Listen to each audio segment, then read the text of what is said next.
Coming to karma, there is another dimension attached to the meaning of the word duty. We should seek only that kind of liberty which doesn't obstruct the freedom of others. If you hamper the independence of another individual in the course of an egotistical display of your individual freedom, you are sure to be condemned by the society. The man next to you enjoys the same amount of license that your own individual freedom affords you. There is a small example to illustrate this. Trying to make the most of your own individual freedom, you may gaily stroll down the road, flourishing a large stick in your hand, yet a man coming from the opposite direction has just as much freedom to dodge the stick as you have to wield it. If you behave in this way, which impairs the freedom of another, you stand to receive societal disapproval or governmental censure. Thus, what we understand by the word duty is that the privileges and the rights enjoyed by us on account of our own individual, by our own freedom, are claimed by the others who are around us also. The right to walk freely alone does not allow you to roam about recklessly on the road as you might do in a forest. 100% freedom cannot be prerogative of any individual bound to society.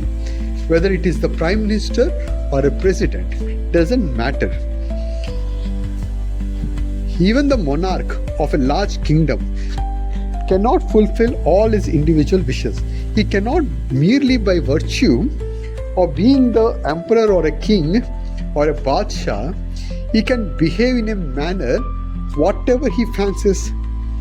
Kings have some code of conduct, some code of discipline, which they must adhere to, just as the ruler of a petty earthly domain has certain norms to go in by carrying out the duty. The supreme ruler of the world, the mother goddess, the Almighty, does have the regulations, rules in the matter of the governance of the universe. Here, if one is atheist, at least you believe in a universe, right? So instead of universal mother, you substitute as a universe. Doesn't matter. Instead of creator, you substitute as a universe. Does not matter. If you still have a problem with the universe, then you understand it as an energy. Okay? God, energy, universe, okay? All are synonyms only here.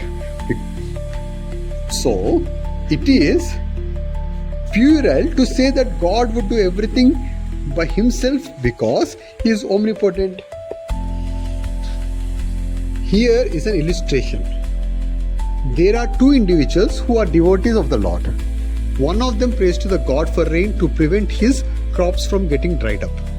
The other, however, prays to him for the absence of the rain for a few days in view of a grand marriage ceremony he had intended to perform in his house. Thus, they put the Lord in a dilemma. Which devotee prayer should God answer? Here we should ask ourselves the question as to whether God has received these prayers himself directly or not at all. Even as there is a delegation of authority in the administration of a terrestrial kingdom by a ruler for which governmental functions are performed by several ministers who are assigned to the charge of certain departments and portfolios in running the affairs of the cosmos, the Almighty God also gives certain functions to certain entities, okay, like some certain functions like Indra, Varuna, Rudra, like so. Just all earthly matters are not taken directly by the God, but are presented to the concerned ministers. All prayers of the man don't reach God himself, they are attended by his ministers. Only those prayers which have their origins in the spirit of selfless service or the Nishkama karma, only that infinite prayers, that pure love prayers, unsullied heart prayers, okay, reaches the Lord directly. It is not possible for prayers of any kind to reach him directly. Therefore, it is only through this media like selfless service we can reach God. We can recognize